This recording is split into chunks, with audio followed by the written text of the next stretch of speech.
Welcome back to the Deep Dive. Today we are strapping in for, I think, a very necessary reality check. Uh-huh.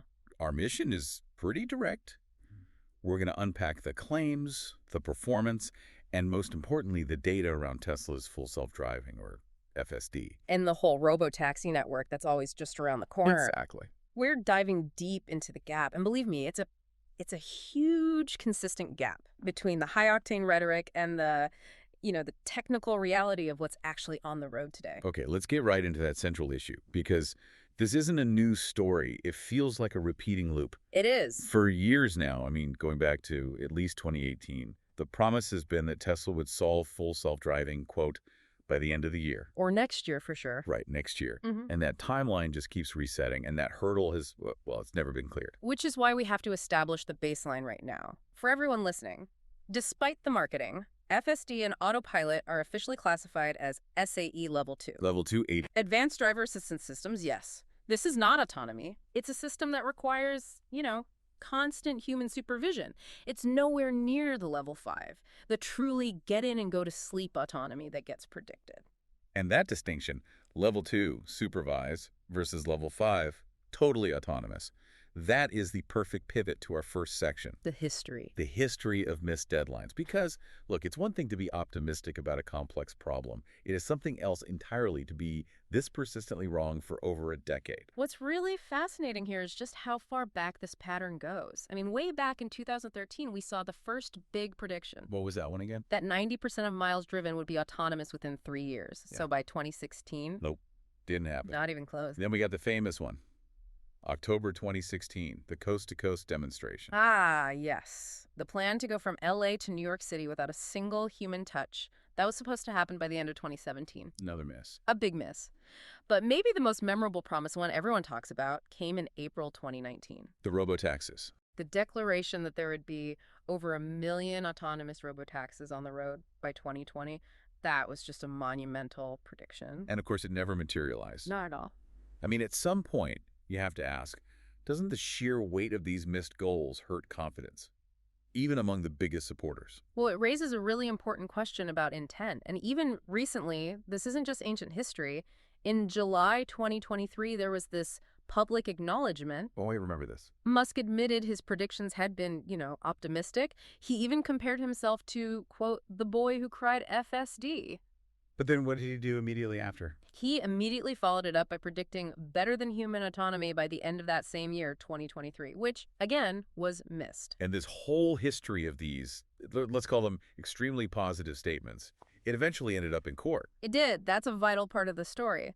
In February 2023, a lawsuit was filed by investors. They alleged securities fraud over these misleading statements. And what happened with that? It was actually dismissed. In September 2024, the judge ruled that Musk's statements were, and this is the key phrase, corporate puffery.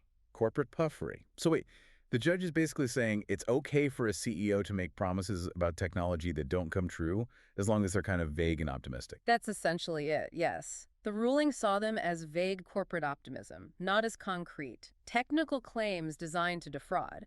It set a really fascinating legal precedent. Okay, so if the history of FSD is defined by corporate puffery, then the Austin robotaxi launch feels like its perfect expression. Let's get into Section 2 and look at what that actually is. This is where we see the definition of robotaxi just stretched, past its breaking point to fit a narrative. It's misleading. From what our sources say, the service has only a few vehicles, maybe around 30. And they only operate in a tiny, pre-mapped area, a geofence. And this is the crucial part. It relies entirely on in-car supervisors. These are employees with a kill switch ready to take over. And that supervision factor creates this massive contradiction, especially when Musk criticizes competitors. He actually called Waymo's fleet size Ricky numbers. Right, but let's just look at what Waymo is actually doing. They have about 2,500 fully autonomous vehicles. And crucially, without employees sitting inside them, it's true, unsupervised level 4 operations in multiple cities. You compare that to Tesla's, 30 or so supervised cars in Austin? It's not even the same league. And then there's the Bay Area, where Tesla says they have over 100 cars running. But it's not an autonomous service there. No, not officially. It's just a ride-hailing service. The drivers have to be in the driver's seat, and Tesla hasn't even applied for a full autonomous driving permit in California. Okay, but here is where it gets I mean, truly shocking, according to the source material. The safety numbers. Oh, this is a staggering data point. Tesla's robotaxi crash rate, even with those human supervisors ready to intervene, is almost double Waymo's. Double the crash rate of Waymo, which is running completely unsupervised. How is that even possible? If your supervised system is crashing twice as often as a competitor's unsupervised one, I mean, the whole argument for your tech leadership just evaporates. It completely dissolves. Twice the crash rate with a human safety net. That just destroys the entire premise that FSD is fundamentally safer. It does. And this high rate of failure under supervision, it leads us to wonder how they might try to spin this. The source suggests Musk might just try to change the definition of robotaxi. What would that even look like? A fuzzy definition. It means maybe hiring thousands of Uber-style drivers, putting them in FSD-enabled cars, and then just calling them robotaxis. Wow. Or they might start counting every single consumer who pays for the FSD beta as part of their robotaxi network.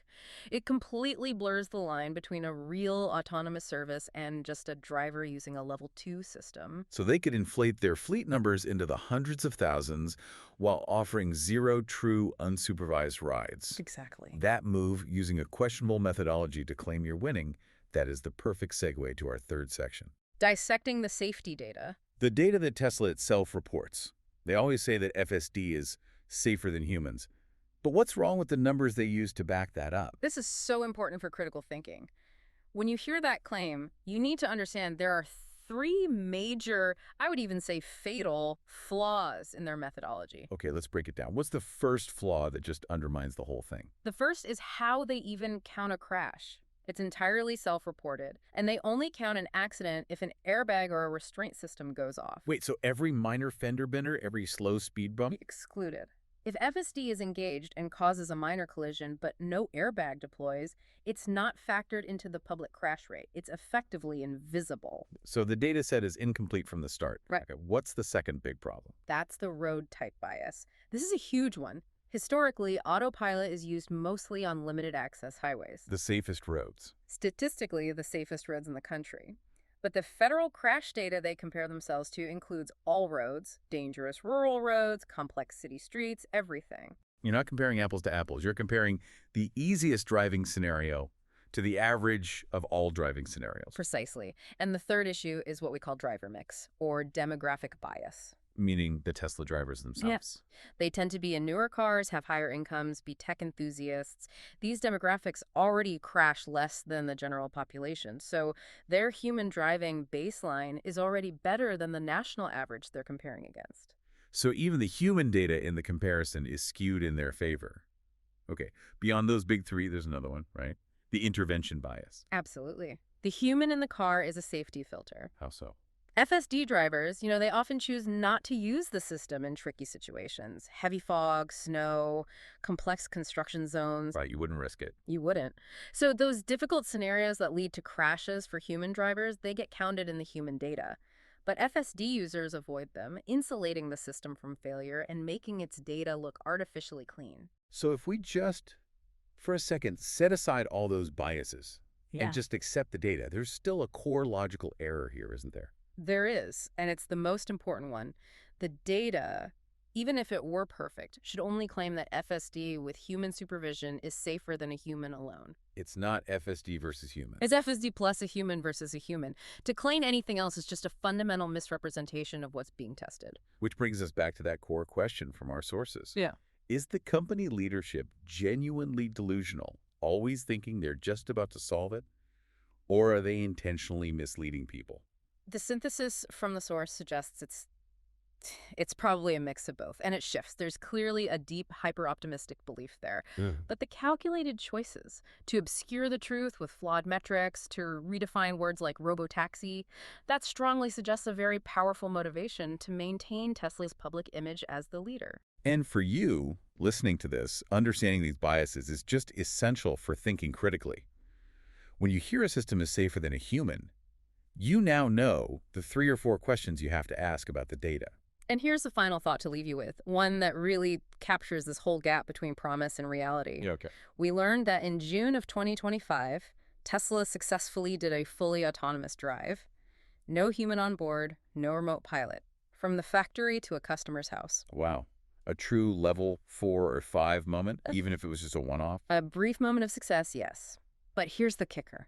The source says that upon delivery, the software on that car was immediately rolled back to the standard supervised FSD version. No way. Yes. So that raises the ultimate question.